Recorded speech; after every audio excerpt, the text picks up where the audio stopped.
Setelah seluruh bangsa itu selesai menyeberangi sungai Yordan, berfirmanlah Tuhan kepada Yosua, demikian.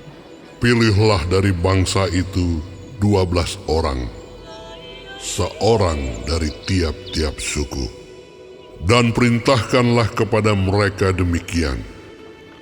Angkatlah 12 batu dari sini, dari tengah-tengah sungai Yordan ini, dari tempat berjejak kaki para imam itu.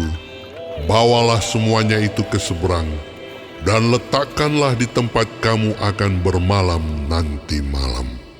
Lalu Yosua memanggil ke-12 orang yang ditetapkannya dari orang Israel itu, seorang dari tiap-tiap suku.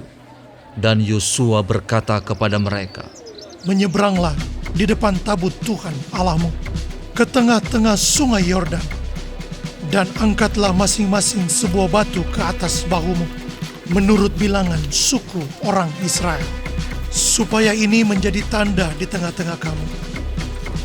Jika anak-anakmu bertanya di kemudian hari, apakah artinya batu-batu ini bagi kamu? Maka haruslah kamu katakan kepada mereka bahwa air sungai Yordan terputus di depan tabut perjanjian Tuhan. Ketika tabut itu menyeberangi sungai Yordan, air sungai Yordan itu terputus.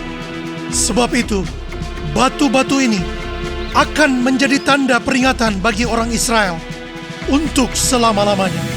Maka orang Israel itu melakukan seperti yang diperintahkan Yosua. Mereka mengangkat 12 batu dari tengah-tengah sungai Yordan, seperti yang difirmankan Tuhan kepada Yosua, menurut jumlah suku Israel. Semuanya itu dibawa merekalah ke seberang, ke tempat bermalam, dan diletakkan di situ. Pula Yosua menegakkan 12 batu di tengah-tengah sungai Yordan itu, di tempat bekas berjejak kaki para imam pengangkat tabut perjanjian itu. Batu-batu itu masih ada di sana sampai sekarang.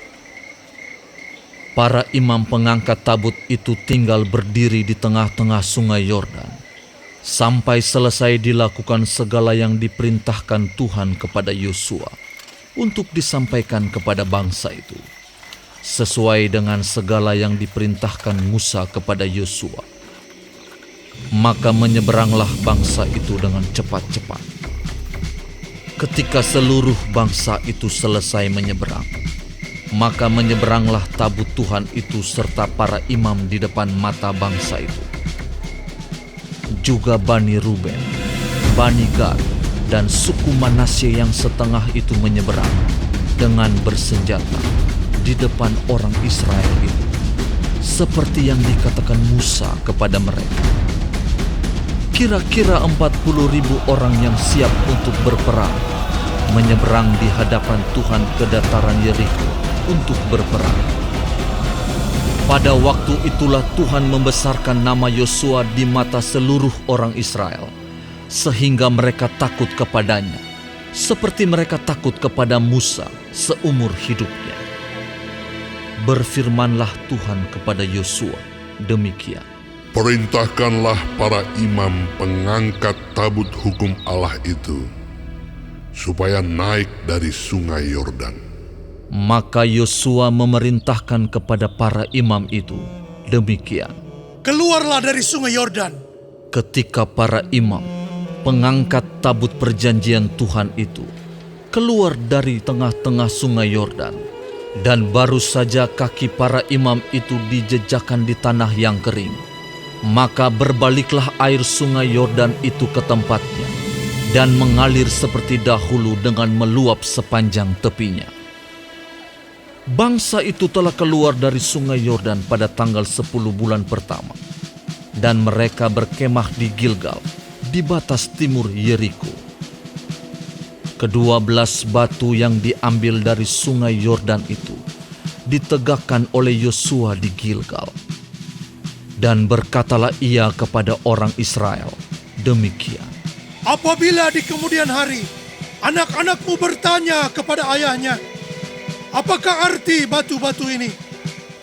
Maka haruslah kamu beritahukan kepada anak-anakmu, begini, Israel telah menyeberangi sungai Yordan ini di tanah yang kering.